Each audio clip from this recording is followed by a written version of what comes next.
7 years. That's how long I spent believing hard work spoke louder than connections. I was wrong.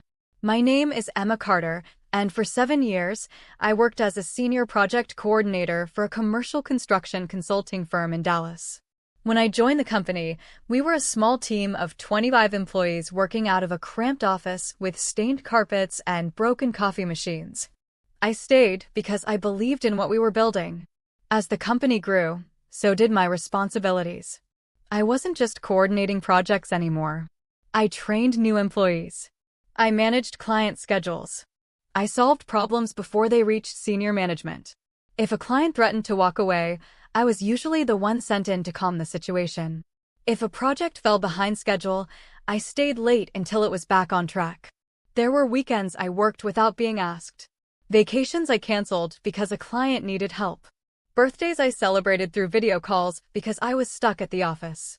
I wasn't complaining. I genuinely believed my sacrifices were building a future. Every annual review said the same thing. Outstanding performance. Exceptional leadership. Reliable under pressure. One executive even wrote, "Emma is the backbone of this department." I saved every performance review. Not because I planned to use them one day. Because I was proud of them. When our operations manager announced his retirement, everyone assumed I would be promoted. Even people from other departments congratulated me in advance. "You've earned it. No one knows this place better than you. It's finally your turn." I smiled every time someone said it. For the first time in years, I allowed myself to imagine what life would look like as a manager. Better pay, more responsibility, a chance to lead the team I'd helped build. Then one Monday morning, my boss, Richard Lawson, called me into his office. Richard had been with the company for over 20 years. He wasn't a bad manager. He was the kind of boss who liked to avoid conflict, loved networking events, and never missed his Saturday morning golf games. "Emma," he said with a smile, "I need a favor." "Of course. We've hired someone new." "Okay. His name is Tyler Anderson." Richard handed me a folder. "I'd like you to mentor him." I nodded. "Happy to. He has great potential." "I'm sure he does. I want you to teach him everything." "Everything?" The word caught my attention. "What exactly will his role be?" Richard smiled. "He'll be working closely with leadership." That seemed unusual for a new hire. Still, I didn't question it. Helping new employees had always been part of my job. Tyler started the following Monday. He was 26 years old. Confident. Friendly. Well-dressed. And completely overwhelmed. By lunchtime on his first day, he had already asked me how to update a project schedule. On Tuesday, he needed help understanding client reports. Wednesday, I explained how our budgeting software worked.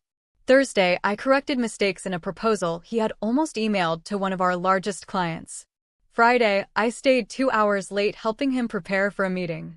He thanked me constantly. "You make this look so easy." I laughed. "It only looks easy because I've been doing it for 7 years. Tyler wasn't lazy. He wasn't arrogant. The truth was, he simply wasn't ready. 3 months passed. Every day, I continued teaching him. Every day, Richard thanked me for investing in the company's future.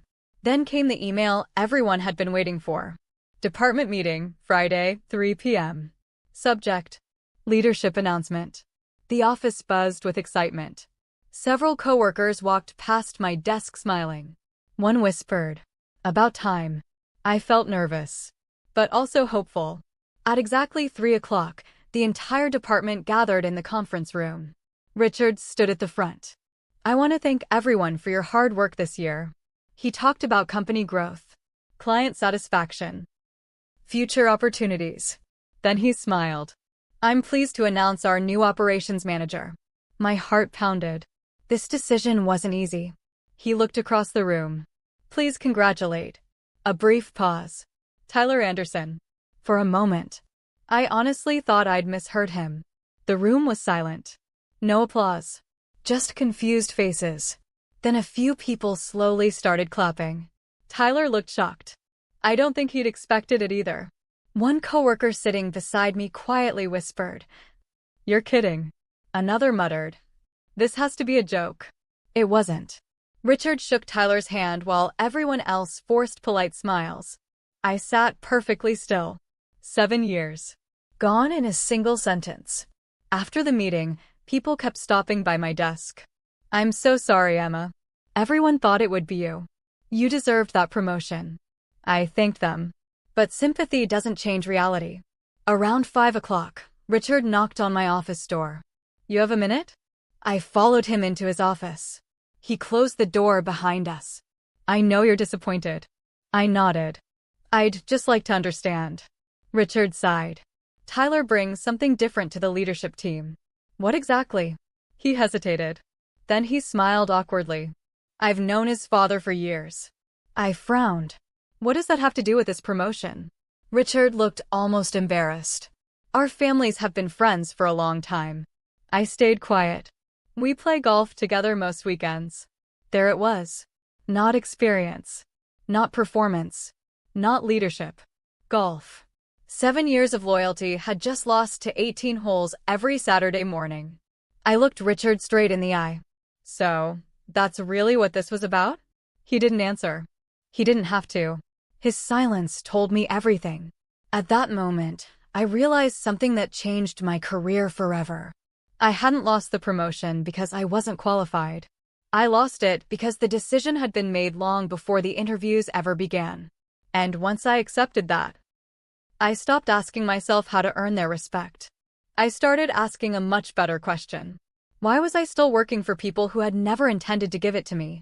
That night, I didn't cry. I didn't call my friends to complain.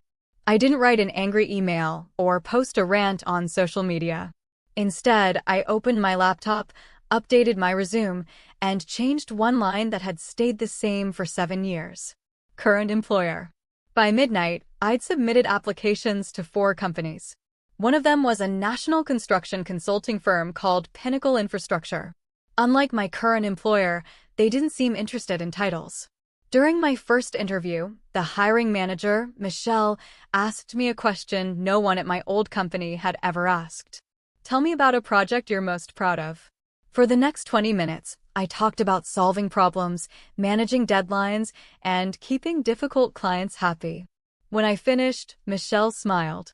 Everything you described sounds like the work of an operations manager. I laughed.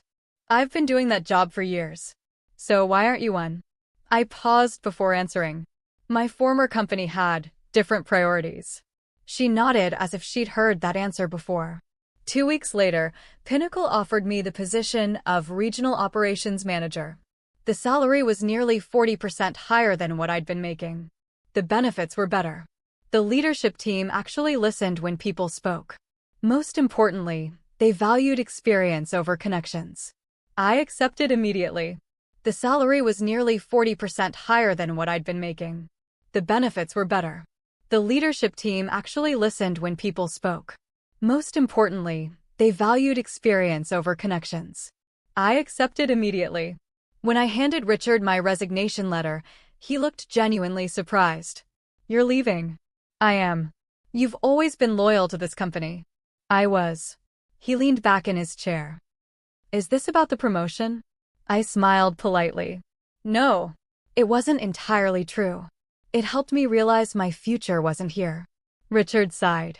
I wish you'd give it more time. I already gave it 7 years. For the first time since I'd known him, he had no response. 3 months passed. Life at Pinnacle was everything I'd hoped for. I wasn't expected to clean up everyone else's mistakes without recognition. When I suggested improvements, people listened. When projects succeeded, the team received credit, not just one manager. One Thursday morning, Michelle walked into my office carrying a file.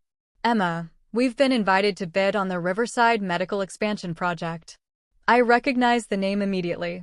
It was one of the largest healthcare construction projects in Texas. Whoever won it would secure years of work. I opened the file. There were 3 companies competing for the contract. The second logo made me stop. My former employer. Michelle noticed my reaction. You know them? I used to work there. She smiled. Then you'll be helpful during preparations. I nodded. Very helpful. A month later, both companies were invited to present their proposals to the hospital board. The presentations were held one after another. Our presentation was scheduled first. Everything went smoothly. We answered every question.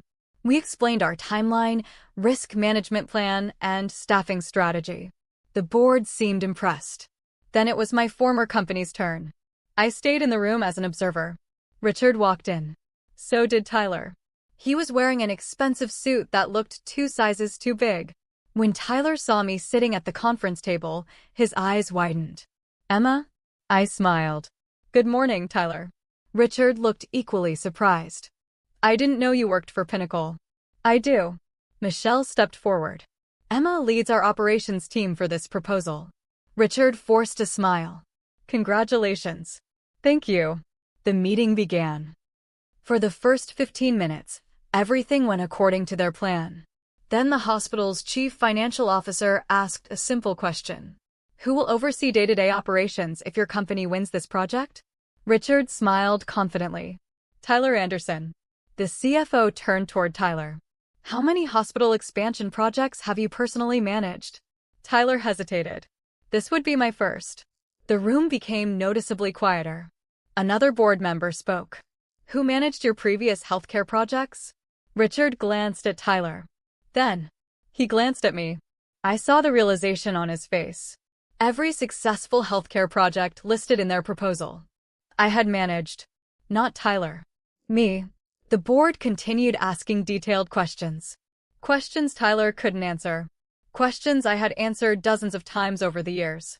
Richard stepped in repeatedly to rescue him. The presentation ended 20 minutes later. It wasn't a disaster. But it wasn't convincing either. A week later, the hospital board announced its decision.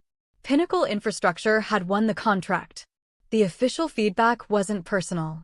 It stated that Pinnacle demonstrated stronger operational leadership, deeper project experience, and greater confidence in execution. Exactly the qualities Richard had ignored when he promoted Tyler. 2 days later, my phone rang. It was Richard.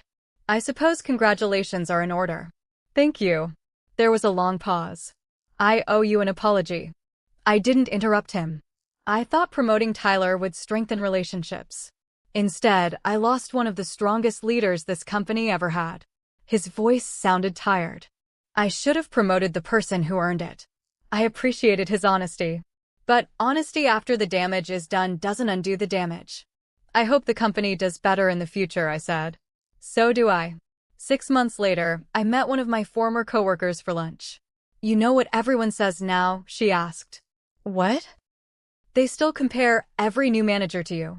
I laughed. "No, seriously." She smiled. "When projects go wrong, people say, 'Emma would have caught that.' And Tyler, he's trying." But everyone knows he was promoted before he was ready. I didn't feel happy hearing that. Tyler had never been the problem. The real problem was a leader who believed friendships belonged in promotion decisions. As for Richard, the board removed him from overseeing promotions after an internal review found several hiring decisions based more on personal relationships than measurable performance. He wasn't fired. But he never had that authority again. 7 years of my loyalty taught me one lesson I'll never forget. The company that refuses to recognize your value is often preparing you for the company that will. And sometimes, the best revenge isn't watching the people who overlooked you fail. It's succeeding so completely that they finally understand exactly what they lost, only after it's far too late.